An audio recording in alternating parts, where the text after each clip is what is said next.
आज सावर्डे या ठिकाणी आळते जिल्हा परिषद मतदारसंघातील या उमेदवारांचा प्रचार करण्यासाठी, शुभारंभ करण्यासाठी आपण सर्वजण या ठिकाणी उपस्थित झालात। खरं तर आमच्या आळतेकर कुटुंबियांच्यावर या सगळ्याच पक्षप्रमुखांनी जी जबाबदारी आमच्यावर टाकलेली आहे, जिल्हा परिषदेची उमेदवारी आम्हाला देऊन आमच्यावर एक जबाबदारी टाकलेली आहे। एक सामान्य कुटुंबातला आमचा परिवार आहे।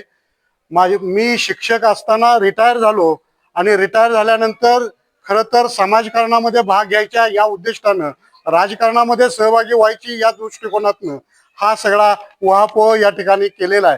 आणि आपल्या सगळ्याच पक्षप्रमुखांनी, मग राजू शेट्टी साहेब असतील, शिवसेना प्रमुख असतील, त्यानंतर राजू बाबा असतील, राजीव आवळे असतील, त्यानंतर हे सगळेच आमचे आघाडीचे जे पदाधिकारी आहेत, प्रमुख आहेत, यांनी जी आमच्यावर जबाबदारी टाकली आहे ती जबाबदारी निश्चितपणाने आम्ही पेलीन।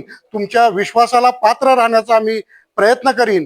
तुम्ही आज या ठिकाणी या प्रचार शुभारंभ करण्यासाठी अतिशय मोठ्या संख्येनं उपस्थित झालात आणि हा प्रचाराची सुरुवात अतिशय चांगल्या पद्धतीने आपण केलीत। याबद्दल तुम्हा सगळ्यांचाच आभार मानतो आणि मी थांबतो।